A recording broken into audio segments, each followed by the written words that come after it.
नमस्कार विद्यार्थी मित्रों, धोरण 9 गुजराती काव्य नंबर 11 मरजीविया जेना कवि है गुजाला, जेनो साहित्य प्रकार है सोनेट अने पारिजात नामना काव्य संग्रहमांथी आ काव्य लेवामां आव्युं छे।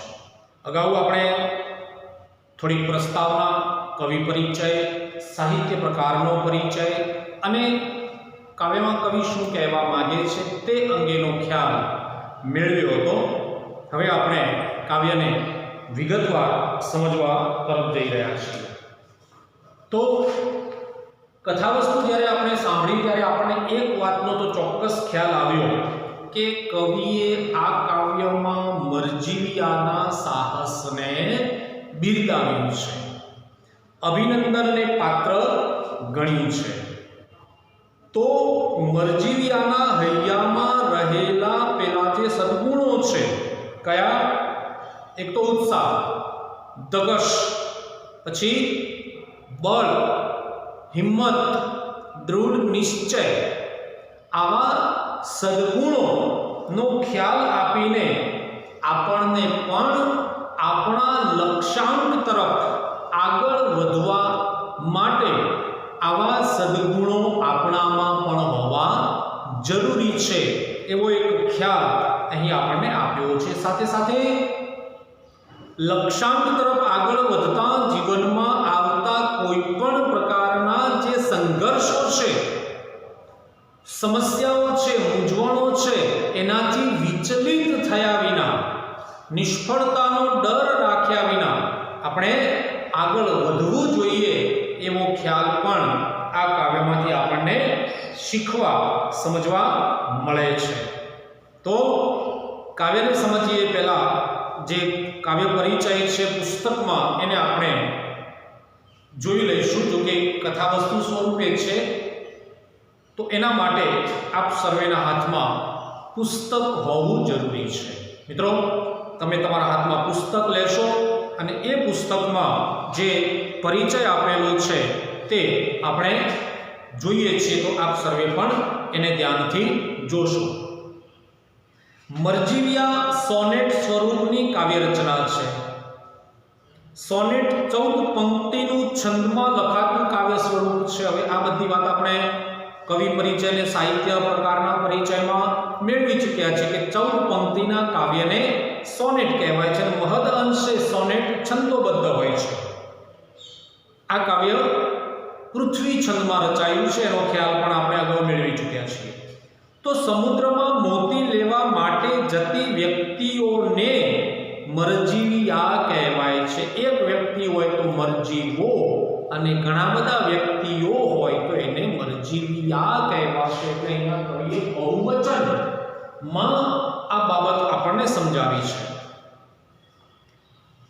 तो अहींया प्रश्न पूछाय, कवि कोने मरजीविया कहे छे? तो समुद्र में मोती लेवा माटे जती व्यक्तिओने मरजीविया कहे छे। कारण के अगाध समुद्र में मोती लेतो मृत्युनुं पण जोखम छे, એટલે जीवनुं जोखम छे। केम के दरियाना तळमां अंधकार छे અને એમાંથી મોતી શોધતા કદાચ જો પોતાની સાથેનો જે સરસામાન છે એમાં ક્યાંક મુશ્કેલી આવે તો મોતને પણ ભેટવાની તૈયારી રાખવી પડે। એટલે અગાધ અમાપ ઊંડા વિશાળ અખાટ આ સમુદ્રમાં આ મોતી શોધવા જતા પહેલા મૃત્યુનું જોખમ છે એનો ખ્યાલ મરજીવિયાને હોવો જોઈએ। એટલે અગાઉ તમને મેં કહ્યું હતું કે સાહસ કરતા પહેલા એના પરિણામોથી પણ આપણે માહિતગાર હોવું જોઈએ। તો જ આપણને એ સાહસ કરવામાં ક્યાં કેવી મુશ્કેલી આવશે તો એનો માર્ગ કેવી રીતે કાઢવો એનો ખ્યાલ આપણને અગાઉથી હોય છે। જેમ આપણે કોઈ પ્રવાસનું આયોજન કરીએ, કેટલા દિવસનો પ્રવાસ છે, ક્યાં રાત્રિ રોકાણ કરવું, કેટલો સામાન લઈ જવો, ક્યારે શું જમવું, કઈ જગ્યાએ ઉતરવું, કયા કયા સ્થળોની આસપાસ છે, આવું અનેક આયોજન કરવું પડે છે તો જ આપણો પ્રવાસ સફળ થાય। તેમ લક્ષ્યાંકને પ્રાપ્ત કરવા માટે પણ આપણું આયોજન અગાઉથી હોવું જોઈએ। એની સામે આવનારી આવી મુશ્કેલીઓથી પણ આપણે વાકેફ હોવા જોઈએ। એટલે અહીંયા કવિ આપણને એ વાત સમજાવે છે કે આ મરજીવિયાઓને ખબર છે કે સમુદ્રમાં મોતી લેતા મૃત્યુનું પણ જોખમ છે, માટે જ એને મરજીવિયા કયા છે। એટલે મરજીવિયા એટલે શું? તો જીવના જોખમે દરિયામાંથી મોતી કાઢ્યા. પોતાના જીવનું જોખમ છે ને એની ખબર છે. પ્રસ્તુત કાવ્યમાં ડર્યા વગર, અટક્યા વગર ઉત્સાહથી સમુદ્ર તરફ આગળ વધતા મરજીવિયાનું વર્ણન છે. 4 4 4 2 આમ 3 ચતુષ્ક અને એક યુગમાં એમ 14 પંક્તિ થાય છે. પ્રથમ 4 પંક્તિમાં કંઈક જુદો ભાવ, બીજી 4 પંક્તિમાં કંઈક જુદો ભાવ, ત્રીજી 4 પંક્તિમાં કંઈક જુદો ભાવ અને છેલ્લી 2 પંક્તિમાં કંઈક જુદો વિચાર. આમ ચારે ચાર આ બાબતોમાં જુદા જુદા વિચારો રજૂ કરતા રહેવું એ સોનેટ રચતા સાહિત્યકારનું એક આગવું લક્ષણ છે. એ ભાવ આપણે આ કાવ્ય સમજીએ ત્યારે હું તમને એની વિગતે ચર્ચા કરીશ. પ્રિયજનોની આંખોમાં આંસુ છે પણ મરજીવિયા એમ વાર્યા વળે એવા નથી. એ દૃઢ નિશ્ચય છે. અફાટ અગાધ વિકરાળ સમુદ્રમાં એ મોતી લેવા પ્રવેશે છે. મૃત્યુની મુખોમુખ થઈને મોતી લઈ બહાર આવે છે. ત્યાં સોનેટ પૂરું થાય છે. જીવનમાં જે દૃઢ નિશ્ચય રહીને સાહસ કરે છે એને જ મોતીરૂપી ફળ મળે છે. એ ભાવ આ સોનેટ દ્વારા વ્યક્ત થયો છે. એટલે આપણે જે લક્ષ્યાંક પ્રાપ્ત કરવું છે એના માટે સૌથી પહેલાં આપણું મન ટેકેલું હોવું જોઈએ. આપણી જાત ઉપર આપણને આત્મવિશ્વાસ હોવો જોઈએ અને એ લક્ષ્યાંકને પ્રાપ્ત કરવા માટે આપણે દૃઢ નિશ્ચય હોવા જોઈએ. આપણામાં ઉત્સાહ હોવો જોઈએ. એમાં આવનારા સંઘર્ષોનો ખ્યાલ હોવો જોઈએ અને તો જ આપણને સફળતા મળે છે. આ વાત કવિ અહીંયા મરજીવિયાના ઉદાહરણ દ્વારા આપણને સમજાવે છે. તો જોઈએ દરેક ચતુષ્કને આપણે એક ચતુષ્કને અલગ અલગ રીતે જોતા જઈએ અને એમાંથી કેવા પ્રશ્નો પૂછાય એની પણ ચર્ચા આપણે કરતા જઈશું. તો હવે આ પુસ્તકમાં ધ્યાન રાખશો અને કાન પણ ખુલ્લા રાખશો. સમુદ્ર બની ઉપડ્યા કમરને કસી રંગથી અટંક મરજીવિયા ડગ પરંત ઉત્સાહના પ્રદીપ્ત નયનો અથાગ બળ ઉપરે અંગથી મહારવ તણી દિશા પર ઠરી બધી ચાહના. આ પ્રથમ જે 4 પંક્તિ છે ને એમાં કવિએ મરજીવિયામાં ઉત્સાહ કેવો છે, પોતાના લક્ષ્યાંકને પ્રાપ્ત કરવા માટે તેના હૃદયમાં ઉત્સાહ કેવો છે એનો ખ્યાલ અહીંયા કવિ આપણને આપે છે.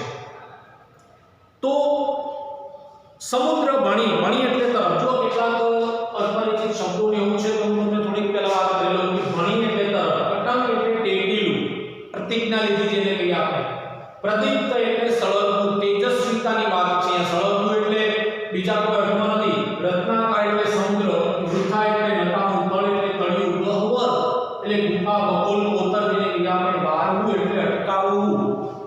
પછી શબ્દ સમૂહ છે જીવના જોખમે દરિયામાંથી મોતી કાઢનાર એને મરજીવિયો કહેવાય. પાર વિનાનું એને અપાર કહેવાય. ફૂટે નહીં એને અકૂટ કહેવાય. પર્વતની લાંબી હારમાળા એને ગિરિમાળ કહેવાય. પછી રૂઢિપ્રયોગો છે કેટલાક. કમર કસવી એટલે હિંમતથી કામ કરવા તૈયાર થવું, ડગ ભરવા એટલે આરંભ કરવો, બળ ઉરાવવું એટલે હિંમત આવવી, આડા કરવું એટલે વિરોધ દર્શાવવો, આંધળી બલા બળવ એટલે ઉપાધિ આપી પડવી, વાર્યા ન મળવું એટલે સમજાવવા છતાં ન માનવું અને કૂદી પડવું એટલે સાહસ કરવું. તો આવા રૂઢિપ્રયોગો પણ એમાં છે. તો સમુદ્ર બની ઉપડ્યા કમરને કસી રંગથી, સમુદ્રના તળમાં રહેલા અમૂલ્ય મોતીના અખૂટ ખજાનાને પામવાના લક્ષ્યાંક માટે આ મરજીવિયા એ સમુદ્ર તરફ ઉપડ્યા. કમરને કસી રંગથી, કમર કસવી એટલે હિંમતથી કામ કરવા તૈયાર થવું. પોતાના જીવનમાં કેવા સંઘર્ષો આવવાના છે એમને ખ્યાલ છે અને એટલે એ કામ કરવા તૈયાર થયા છે, હિંમતથી કામ કરવા માટે તૈયાર થયા છે.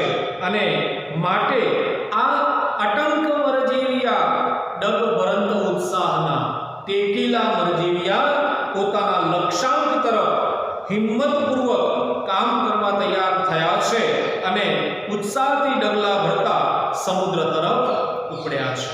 જો અહીંયા આ જે મરજીવિયા છે ને એ ટેક લીધી છે કે દરિયાના તળમાંથી મોતીનો ખજાનો શોધવો છે અને એ પોતાના લક્ષ્યાંકને પાર પાડવામાં એમના હૃદયમાં એક પ્રકારનો ઉત્સાહ છે અને જે દિશામાં જવું છે ને ડગ ભરવા એટલે આરંભ કરવો એ સમુદ્ર તરફ તેઓ ઉપડ્યા છે. પ્રદીપ્ત નયનો, એમની આંખોમાં એક પ્રકારનું તેજ હતું.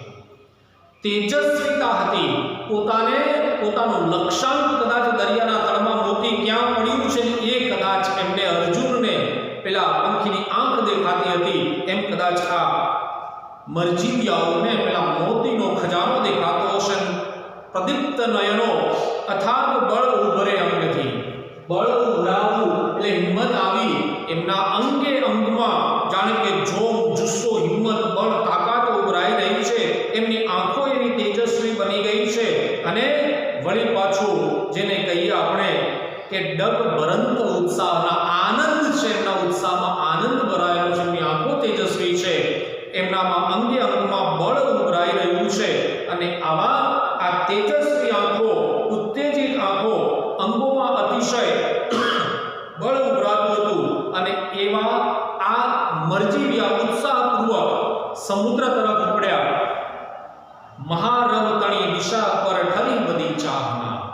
મહારવ, રવ એટલે અવાજ, મહાન એટલે મોટો અવાજ, એટલે દરિયામાં જે પાણીના મોજા ઉછળી રહ્યા છે, એની ગર્જનાઓ થઈ રહી છે. જે દિશામાં આ દરિયો છે, જે દિશામાંથી આ દરિયાના મોજાની ગર્જનાઓ થઈ રહી છે, ભયંકર ગર્જનાઓ થઈ રહી છે, એ દિશામાં એ દરિયાના તળમાં મોતીનો ખજાનો પડેલો છે. અને એ મોતીનો ખજાનો પામવા માટે કવિ કહે છે કે ઠરી બધી ચાહના, એમની તમામ ઈચ્છાઓ સ્થિર થઈ ગઈ છે. બસ હવે માત્ર દરિયામાં જવું અને એમાંથી મણિમોતી કોષનો ખજાનો શોધી લાવવો. તો એ ઈચ્છાઓને સ્થિર રાખનાર જે વ્યક્તિ છે ને, એના જીવનમાં આજુબાજુ આવનારા કોઈ પણ પ્રકારના સંઘર્ષો, સમસ્યાઓને એ ધ્યાનમાં લેતો નથી. અને એટલે અહીં કવિ આ પ્રથમ 4 પંક્તિમાં આપણને સમજાવવા માંગે છે કે મરજીવિયા સમુદ્ર તરફ જવા માટે કમરને કસીને હિંમતથી કામ કરવા તૈયાર થયા છે. ઉત્સાહપૂર્વક એમણે આરંભ કર્યો છે, ડગલા ભરી રહ્યા છે, એમની આંખો તેજસ્વી છે, એમના અંગે અંગમાં બળ ઉભરાઈ રહ્યું છે અને એ લક્ષ્યાંકને પાર પાડવા માટે તેઓ આગળ વધી રહ્યા છે. તો મિત્રો અહીં આ પ્રથમ 4 પંક્તિમાં મરજીવિયાઓમાં રહેલા ઉત્સાહનું વર્ણન કવિએ કર્યું છે. એક ગુણના પ્રશ્નો પૂછાય કે મરજીવિયા કઈ તરફ ઉપડ્યા? તો સમુદ્ર તરફ ઉપડ્યા. મરજીવિયા કઈ રીતે સમુદ્ર તરફ ઉપડ્યા? તો ઉત્સાહથી ડગ ભરતા સમુદ્ર તરફ ઉપડ્યા. પછી મરજીવિયાના અંગે અંગમાં કેવું બળ ઉભરે છે? તો જો પંક્તિમાં છે અથાગ બળ ઉભરે અંગથી, અથાગ બળ એમના અંગે અંગમાં ઉભરી રહ્યું છે. અથાગ, પાર, પાર વિનાનું એમ જેને કહી શકીએ આપણે. પછી 2 ગુણનો પ્રશ્ન પૂછાય આ 4 પંક્તિમાંથી કે સમુદ્ર ભણી જતી વખતનો મરજીવિયાના ઉત્સાહ તમારા શબ્દોમાં વર્ણવો. તો એમાં કવિ સમુદ્ર ભણી જવા માટે તૈયાર થયેલા જે મરજીવિયાઓ છે એમણે કમર કસી છે, દૃઢ નિશ્ચય થયા છે, ઉત્સાહપૂર્વક તેઓ ડગલા ભરી આગળ વધ્યા છે, એમની આંખોમાં તેજ હતું, અંગે અંગમાં અથાગ બળ ઉભરાતું હતું અને એ પોતાના લક્ષ્યાંકને પાર પામવા માટે બધી ઈચ્છાઓને સ્થિર કરીને એ પોતાના ઉત્સાહપૂર્વક આગળ વધી રહ્યા છે. એવો ખ્યાલ એ પ્રથમ 4 પંક્તિમાંથી આપણને આવે. તો મેં અગાઉ તમને કહ્યું તે પ્રમાણે દરેક 4 પંક્તિમાં કવિ જુદા જુદા ભાગ રજૂ કરે. તો પ્રથમ 4 પંક્તિમાં કવિએ મરજીવિયાઓમાં રહેલા ઉત્સાહનું વર્ણન કર્યું છે. એના પછીની જે 4 પંક્તિ છે, ડર્યા પ્રિયજનો બધા સજલ નેત્ર આડા ફર્યા, શિખામણ દીદી વૃથા જીવન વેડફો કાં ભલા, કહીંથી વળગી વિનાશ કર આંધળી આ ભલા, પરંતુ દૃઢ નિશ્ચય નહીં જ એમ વાર્યા ગયા. જો હવે અહીંયા આ 4 પંક્તિમાં જે મરજીવિયાઓ જીવને જોખમમાં મૂકીને મોતના મુખમાં જવા માટે તૈયાર થયા છે ઉત્સાહપૂર્વક, એ મોતીનો ખજાનો શોધવા જઈ રહ્યા છે, ત્યારે પોતાના આત્મીયજનોના, પોતાના સ્વજનોના મોત નજીકમાં દેખાઈ રહ્યા છે. એટલે પેલા પ્રિયજનો એમના આ માર્ગમાં વિરોધ દર્શાવે છે, રડે છે, એમને પાછા વાળવાનો પ્રયત્ન કરે છે, એમને શિખામણ આપે છે. તો બીજી જે 4 પંક્તિ છે એમાં આ કુટુંબીજનો ઉપર પેલા મરજીવિયાઓના કર્મ અથવા તો એમના કાર્યની કેવી અસર થઈ છે, એ શું કરે છે, કેવી રીતે પાછા વાળવા પ્રયત્ન કરે છે, કેવી રીતે રોકવા પ્રયત્ન કરે છે, સંઘર્ષમાં કેવી રીતે મૂકે છે એનો ખ્યાલ અહીંયા આપણને આવે છે. તો મરજીવિયા મોતના મુખમાં જઈને મોતી શોધવાની આ વૃત્તિ જ્યારે પ્રિયજનોને સમજાઈ ગઈ ત્યારે તે પ્રિયજનો ડરી ગયા, એમની આંખોમાં આંસુ આવી ગયા અને રડતી આંખે એમને રોકવાનો પ્રયત્ન કર્યો. એટલે કવિએ કહ્યું કે ડર્યા પ્રિયજનો, ડરવા લાગ્યા. શું થશે? કદાચ આ દરિયામાં જશે અને એમનું મૃત્યુ થશે તો અમારું શું થશે? આવા વિચારથી ડરી ગયેલા આ જે પ્રિયજનો છે બધા સજલ નેત્ર આડા પડ્યા. આડા પડવું, વિરોધ દર્શાવવો, બધા વિરોધ કરવા લાગ્યા, એમને રોકવા લાગ્યા. રોકતા રોકતા એમની આંખોમાં આંસુની ધારા વહી રહી છે. આ મરજીવિયા પોતાના સ્વજનો છે અને એમને કદાચ નહીં દરિયામાં કંઈક થઈ જશે તેનું દુઃખ છે એવા વિચારથી તેઓ રડવા લાગ્યા અને આડા પડ્યા. શિખામણ દીધી, વળી પછી શિખામણ આપવા લાગ્યા કે વૃથા જીવન વેડવો કોમ ભલા. વૃથા એટલે નકામું, વ્યર્થ. તમે તમારું આ જીવન નકામું કેમ વેડફી નાખો છો? મનુષ્ય અવતાર મળ્યો છે, કુટુંબ સાથે સમાજ સાથે રહીને સારા કર્મો કરીને જીવન જીવવા માટેનું એક સુંદર જીવન તમને મળ્યું છે, તો તમે તમારું આ જીવન નકામું કેમ વેડફી નાખો છો ભલા? કઈથી વળગી વિનાશ કર આંધળિયા ભલા. અરે તમારામાં તમારા કુટુંબને તમારું વિનાશ કરાવવા વાળી આવી આ આંધળી ઉપાધિ ક્યાંથી વળગી છે? તમને ખબર કેમ નથી પડતી? આમ શિખામણ આપીને એમને રોકવાનો પ્રયત્ન કરવામાં આવે છે.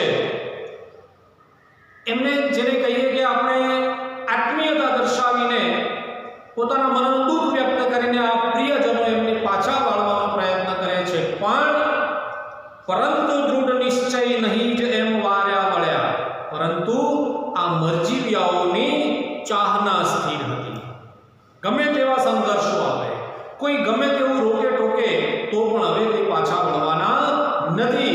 તેમને તેમના પ્રિયજનોની આ દુઃખભરી બાબત અને શિખામણ વિચલિત થવા દેતી નથી. આને એમના જીવનમાં આવેલો લક્ષ્યાંકને પ્રાપ્ત કરવા જતો આવેલો સંઘર્ષ કહેવાય, સમસ્યા કહેવાય, મૂંઝવણ કહેવાય. અને છતાં એ એમાંથી ડરતા નથી.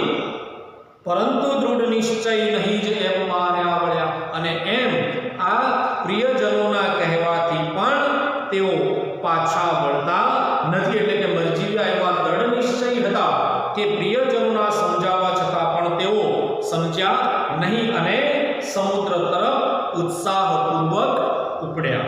તો અહીં મરજીવિયાનો જે ઉત્સાહ અને ચલિત ન થવાની વૃત્તિ જોવા મળે છે. સાથે સાથે તેમને તેમના આ લક્ષ્યાંકને પ્રાપ્ત કરવામાં પરિણામ મળે પહેલા કેવા કેવા સંઘર્ષો આવશે એ પણ તેઓ જાણતા હતા.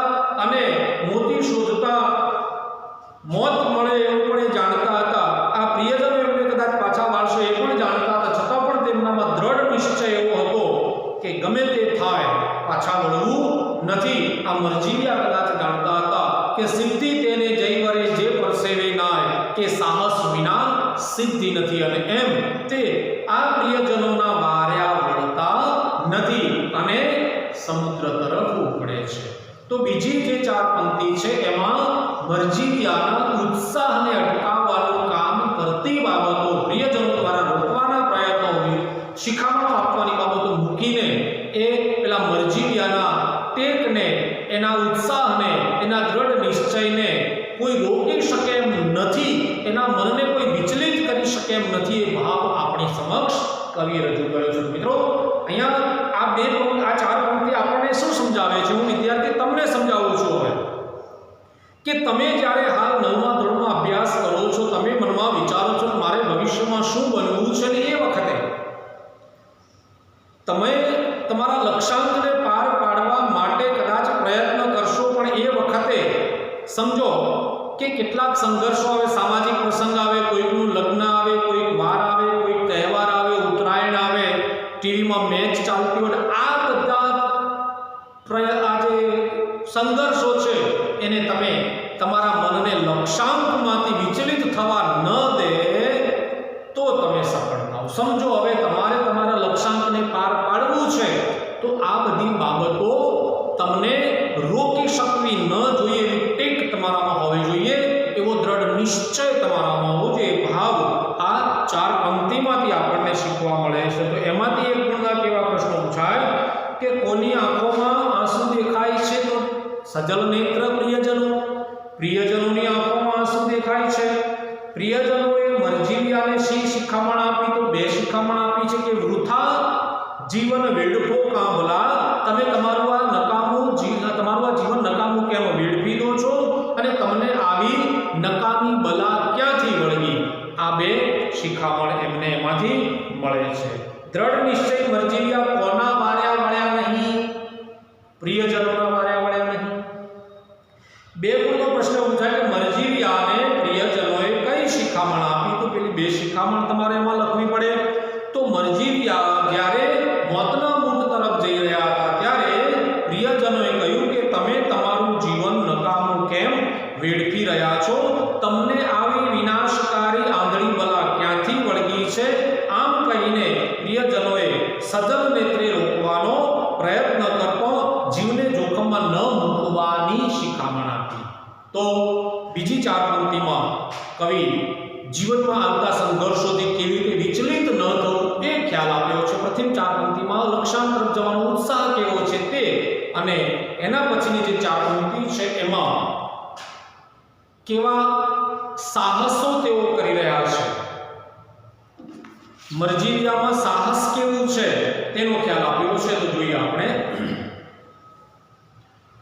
ગયા ગરજતા અફાટ વિકરાલ રત્નાકરે, તરંગગીરી માળશા હૃદય ઉપરે આથડ્યા, હઠ્યા ન લવ કોઈ સાહસિક સર્વ પૂરી પડ્યા, અગાધ જળમાં પ્રવેશ ગીત કાળને ગહ્વર, ગહ્વર એટલે ગુફા, બપોલ, કાળ એટલે સમય અને કાળ એટલે મોત। અહીંયા એનો અર્થ આપણે મોત લેવાનો છે। તો જો હવે આ ઉત્સાહી, હિંમતવાન, તેજસ્વી આંખોવાળા, અંગે અંગમાં બળ ઉગરાતા દૃઢ નિશ્ચય જે મરજીવિયાઓ છે એ પ્રિયજનોની શિખામણથી, એમના રડવાથી વિચલિત થતા નથી અને ગયા ગરજતા અફાટ વિકરાલ રત્નાકરે, અફાટ એટલે અપાર, વિશાળ, સમુદ્ર કેટલો વિશાળ છે આપણે જાણો છો।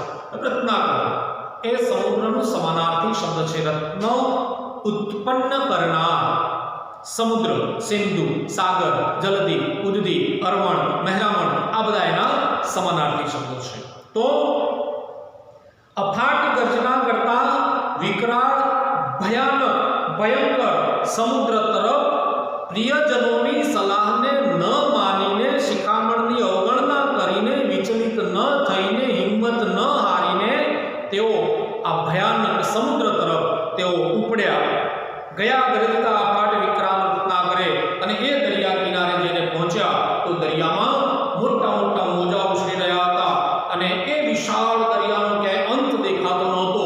કિનારે જે પર્વતો છે એની સાથે આ દરિયાના મોજા એવા પડાતા હતા કે એમાંથી મહારવ, મોટી ગર્જનાઓ થતી હતી। પણ આ મરજીવિયા ટેકેલા હતા, દૃઢ નિશ્ચય હતા। એ દરિયાનું તોફાન એમને ચલિત કરી શકતું નથી। તરંગગીરી માળશા હૃદય ઉપર આથડ્યા, અને તરંગ એટલે એ દરિયામાં ઉછળતા પાણીના મોજા કેવા હતા? ગિરિમાળ, મોટા મોટા ડુંગર જેવા મોજા ઉછળી રહ્યા હતા। એ પેલા પર્વતોને અથડાતા હતા તો મોટી ગર્જના થતી હતી। એ જાણે કે પર્વતને તોડી નાખવાનો પ્રયત્ન કરતા હોય એવા આ દરિયાના મોજા જ્યારે આ મરજીવિયા દરિયા કિનારે ગયા ત્યારે એમની છાતી ઉપર આથડ્યા। એ એમને હચમચાવી નાખવાનો પ્રયત્ન કરે છે, એમને ડરાવવાનો જાણે કે પ્રયત્ન કરે છે। અને એ જે ઊંચા ઊંચા પર્વતોની લાંબી હારમાળા જેવા જે પાણીના મોજા ઉછળતા હતા એ પાણીના મોજા ગિરિમાળ સાથે અથડાતા જે મોટી ગર્જના કરે અને ગિરિમાળને તોડી નાખવાનો પ્રયત્ન કરે એવા આ ગિરિમાળ જેવા મોજા શું થયું? તરંગગીરી માળશા હૃદય ઉપર આથડ્યા પેલા મરજીવિયાઓના હૃદય ઉપર, છાતી ઉપર આવીને ચડાવવા મળે, એમને પાછા પાડવાનો જાણે કે પ્રયત્ન કરવા મળે। પણ ટેકેલા મરજીવિયા હઠ્યા ન લવ તોય જરા પણ પાછા પડ્યા નહીં, સાહસિક સર્વે કૂદી પડ્યા અને પોતાના મનમાં જે ઉત્સાહ હતો, જે ટેક હતી, જે સ્થિર થઈ હતી એમની વૃત્તિ કે દરિયાના તળમાં જવું, મણિમોતી કોષ ખજાનો શોધી લાવવો, અને એમ સાહસિક બનીને આ બધા જ મરજીવિયા એક સાથે એમના છાતી ઉપર પેલા મોજા ઉછળતા અફડાતા હતા, છતાં પણ ડર્યા વિના, હઠ્યા વિના, પાછા પડ્યા વિના એ દરિયામાં કૂદી પડ્યા. અગાધ જળમાં, અતિ ઊંડું જે પાણી છે એ અગાધ જળમાં પ્રવેશ કીધ કાળને ગહ્વરે, અને તેમણે છેવટે એ ઊંડા જળમાં, અમાપ જળમાં કૂદી પડ્યા અને જાણે કે મોતના મુખમાં, બખોલમાં, એક ગુફામાં, ગહ્વરે એટલે ગુફા, બખોલ, કોતરમાં એ કૂદી પડ્યા. આ ચારે બાજુ અંધકાર છવાઈ ગયેલો છે અને એ મરજીવિયા એ અંધકાર ભર્યા મોતના મુખ રૂપી દરિયામાં પહોંચ્યા અને પેલા મણિમોતી કોષનો ખજાનો શોધવા લાગ્યા. તો અહીંયા આ ચાર પંક્તિમાં આ મરજીવિયા કેવી રીતે એ સાહસ કરે છે તેનું વર્ણન છે. પ્રથમ ચાર પંક્તિમાં એમનામાં ઉત્સાહ કેવો છે, બીજી ચાર પંક્તિમાં વિચલિત ન થવું એ ભાવ કેવો છે, અને ત્રીજી ચાર પંક્તિમાં એમનામાં ઉત્સાહ કેવો છે, સાહસ કરવાનું ની વૃત્તિ કેવી છે તેનો ખ્યાલ આપણને આવે છે. ત્યાં એવા પ્રશ્ન પૂછાય કે મરજીવિયા કેવા રત્નાકરમાં ગયા? તો એમાં જો ગયા ગરજતા અફાટ વિકરાલ રત્નાકરે, અફાટ વિકરાલ રત્નાકરમાં ગયા. મરજીવિયા ના હૃદય ઉપર કેવા મોજા અથડાતા હતા? તો તરંગ ગિરિમાળશા, ગિરિમાળ જેવા મોજા અથડાતા હતા. બે ગુણનો પ્રશ્ન એવો પૂછાય કે સમુદ્રમાં કૂદી પડવાનું મરજીવિયાનું સાહસ વર્ણવો. તો એમાં વિનાશકર સમુદ્રના અફાટ મોજા જ્યારે ગર્જના કરતા હતા, ગિરિમાળ પર અથડાતા હતા, આ મોજા મરજીવિયાના હૃદય પણ અફડાતા હતા, છતાં પણ તેઓ સહેજે ડર્યા નહીં, પીછેહટ કરી નહીં. જાણે મૃત્યુની ગુફામાં જતા હોય તેમ એ મોજાને સામી છાતીએ ઝીલીને સાહસિક બનીને અગાધ જળમાં કૂદી પડ્યા. તો આવો એક ખ્યાલ, એમનું સાહસ કેવું હતું તે આપણને એમાં જોવા મળે છે.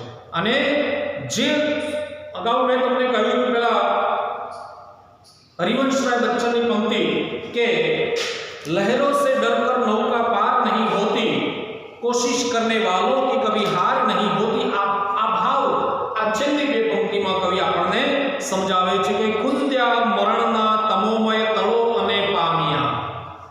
મોતના મુખમાં કૂદી પડેલા આ મરજીવિયાઓ તમોમય એટલે અંધકારમય આ દરિયાના ઊંડા તળને ખૂંદી નાખ્યા. અંધકારમાં કશું દેખાતું નથી, ક્યાંય કશું આમ જણાતું નથી, છતાં પણ ડર્યા વિના, હઠ્યા વિના, હિંમત હાર્યા વિના એ દરિયામાં કૂદી પડ્યા. તળોને કૂંદ્યા અને પામ્યા, અખૂટ મણિમોતી કોષ લઈ બહાર આવ્યા. અને જે સાહસ કરે છે એની સફળતા મળે છે. ઉપર પરિચયમાં કહ્યું છે કે જીવનમાં જે દૃઢ નિશ્ચય રહીને સાહસ કરે છે ને એને જ મોતીરૂપી ફળ મળે છે. તો આ સાહસી, દૃઢ નિશ્ચય, હિંમત ન હારનારા મરજીવિયા આ દરિયાના તળો ખૂંદીને ક્યારે ન ફૂટે એવો મણિમોતીનો ખજાનો લઈને બહાર આવ્યા. અને ત્યાં કવિ આપણને એ વાત સમજાવે છે કે હિંમતવાન, સાહસી, દ્રઢ નિશ્ચય, નિડર મરજીવિયા મોતની ગુફા જેવા અમાપ દરિયાના જળમાં કૂદી પડ્યા અને પોતાના લક્ષ્યાંકને તેઓ પાર પામીને એ મણિમોતી કોષનો ખજાનો લઈને બહાર આવ્યા. તો ત્યાં કવિ આપણને એવું સમજાવે છે કે પોતાના લક્ષ્યાંકને પાર પાડવા માટે મરજીવિયા વિચલિત થયા નથી, સાહસ કરે છે અને લક્ષ્યાંકને પાર પણ પાડે છે. તો આપણે પણ આપણા જીવનમાં જો આવી અખૂટ અને મોટી સફળતા પ્રાપ્ત કરવી હોય તો સાહસની જરૂર છે. તો દૃઢ નિશ્ચય, સાહસ, હિંમત, બળ, તાકાત, સંઘર્ષનો સામનો કરવાની વૃત્તિ, આવી અનેક બાબતો આ સાહસી વ્યક્તિના જીવનમાંથી આપણને શીખવા મળે છે. તમારે પણ જો તમારા જીવનમાં કોઈ ચોક્કસ લક્ષ્યાંકને પાર કરવો છે તો સાહસ હોવું જોઈશે, નિરાશા ખંખેરી નાખવી પડશે, વિચલિત નથી થવાનું, સાહસ રાખવું પડશે, ઉત્સાહ રાખવો પડશે. તમને સફળતા પ્રાપ્ત કરતા કોઈ અટકાવી શકશે નહીં. સફળતાને તમારે શોધવા નહીં જવું પડે, સફળતા તમારા ચરણોમાં આવીને પડશે. એવો એક ખ્યાલ આ કાવ્યમાં આપણને છેલ્લી બે પંક્તિઓ દ્વારા શીખવા મળે છે. તો એમાંથી કેટલાક પ્રશ્નો કે સમુદ્રના તળિયેથી મરજીવિયાઓ શું લઈને બહાર આવ્યા? બીજી પંક્તિ, છેલ્લી પંક્તિ, અભૂત મણી મોટી કોશ. પછી જીવનમાં દૃઢ નિશ્ચય રહીને સાહસ કરે છે તેને શું ફળ મળે છે? પરિચયમાંથી મેં અમને હમણાં તમને કહ્યું કે અખૂટ મણી મોતી જેવું અમૂલ્ય ફળ. મરજીવિયા દરિયામાંથી શું શોધી લાવ્યા? તો ક્યારે ન તૂટે તેટલા મણી મોતી કોશનો ખજાનો. તો આ કાવ્યમાં કવિએ આપણને જીવન માટેનું દૃષ્ટિકોણ સમજાવવા માટે, લક્ષ્યાંક માટેનો દૃષ્ટિકોણ સમજાવવા માટે, વિચલિત ન થવા માટેનો દૃષ્ટિકોણ સમજાવવા માટે, સફળતાને પ્રાપ્ત કરવા માટે સાહસ જરૂરી છે એ દૃષ્ટિકોણ, એ અભિગમ સમજાવવા માટે મરજીવિયાની સફળતા પાછળનું રહસ્ય સાહસ, ઉત્સાહ, નિડરતા, દખશ જેવા ગુણો છે અને આપણે પણ એના જેવા ગુણો વિકસાવવાની જરૂર છે. તો આપણે ચોક્કસ એમાં સફળ થઈશું. તો મિત્રો, અહીં આ કાવ્યમાં કવિ આપણને જે બોધ આપવા માંગે છે તે કે સફળતા તેને જ મળે છે જે પરિશ્રમ કરે છે. હાથની રેખાઓમાં જે વિશ્વાસ રાખીને બેસી રહે છે એને ક્યારેય સફળતા મળતી નથી. આપણે નસીબને ચમકાવવું છે તો પ્રયત્ન કરવો પડશે, મહેનત કરવી પડશે, પરિશ્રમ કરવો પડશે.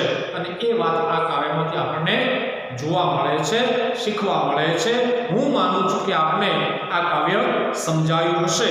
અને જો આપને આ વિડીયો બરાબર ગમ્યો હોય તો આપ શેર કરજો, લાઈક કરજો, ન સમજાયેલી બાબત કોમેન્ટ કરજો, એનો જવાબ હું તમને આપીશ.